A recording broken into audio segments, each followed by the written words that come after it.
Ano ibig sabihin ng mga grades mo? Bakit ang bababa? Anong nangyayari sa'yo? Yung ba lalaki nakakasalubong ko, dito ba nanggagaling yun?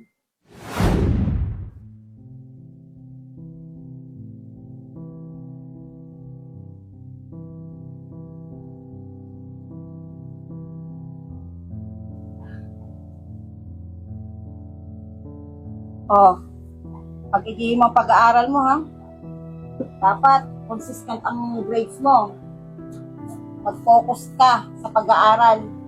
Hindi kung ano-anong iniisip mo. Hindi makakatulong sa pag-aaral mo at pag-unlad mo. Opo, ma. Ayun nga po, bumabawi nga po ako ngayon para naman mataas yung grades ko.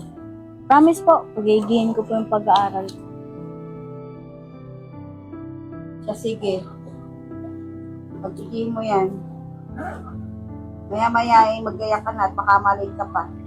May paso ka. Pero ma, nagre-review pa po kasi ako.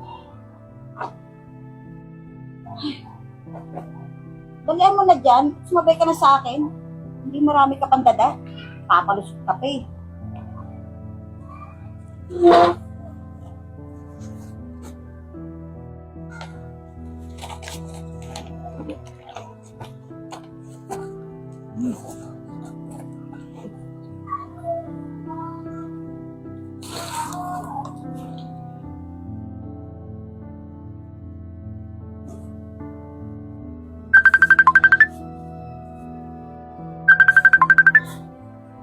Bakit ayaw mo sagutin yan?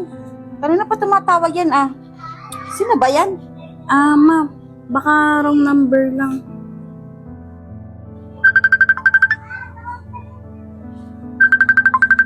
Wait lang ma, sagutin ko na. Nainis na kasi ako Sige, sige. Una na ako dito.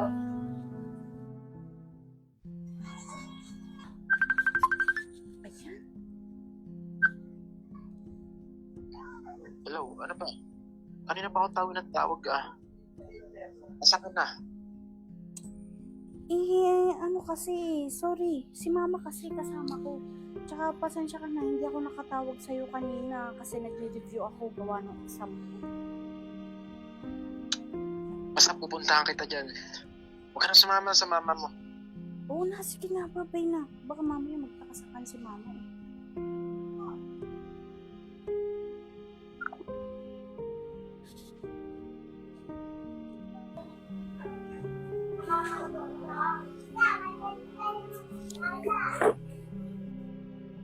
Boy, nakatulog ka na, labas yung bilbil mo. Nandiyan ka na pala. Ay, naku. Nagantay ka ba na matagal?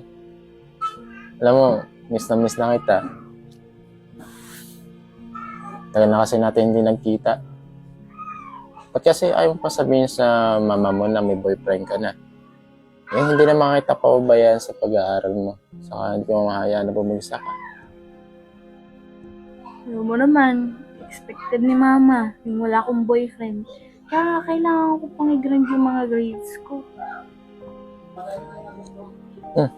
Alam mo, lagi lang ganito eh. Tutulungan naman kita sa magulang mo, haharapin ko naman yun.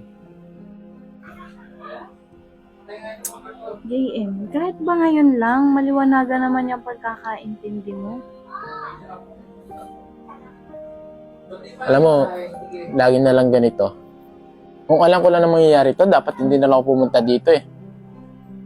Diyan ka na nga. JM!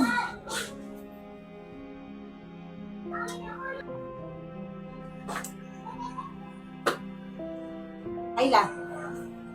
Ano ibig sabihin ng mga grades mo? Bakit ang bababa? Anong nangyayari sa'yo? Yung ba lalaki nakakasalubong ko, dito ba nanggagaling yun? Boyfriend mo ba yun? Magsabi ka nga sa akin. Lalaki? Anong lalaki, ma? Wala na ako pupunta ditong lalaki eh. Alam mo halatang nagsisinungaling ka eh. Yan siguro ang dahilan kung bakit bagsak ka. Tigilan mo yung pagbo-boyfriend ha. kundi papatigilin kita sa pag-aaral. Wala kang kadala-dala. Alam mo naman laging ganyan ang nararanasan mo Eh, hindi naman dahil sa pagbo-boyfriend ko yung pagbaba ng grades ko eh. Oo, may boyfriend ako, pero hindi yung dahil dito. Dahil yun sa inyo. Kasi pinipressure nyo ako eh.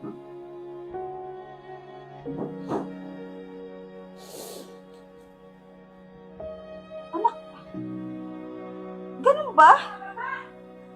Hindi ko alam, anak.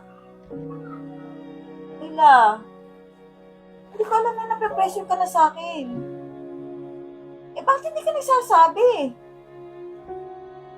Alam mo, wala namang problema sa akin kung mag-boyfriend ka eh. Ang gusto ko lang naman kasi, maging maayos ang pag-aaral mo. Makatapos ka. Para maging maganda ang kinabukasan mo, na. Sorry ma, kung nakasagot ako ng ganun. Na-pressure lang kasi ako eh. Lagi nyo kasing sinasabi sa akin na dapat taasan ko lagi yung grades ko. Anak. Sorry, anak. Okay, papayagan na kita mag-boyfriend. Basta, ayusin ka ng pag-aaral mo. Ito na. Naku, ang anak ko talaga. Ano mo, nag-iisa ka lang eh. Hindi na kita pababayaan.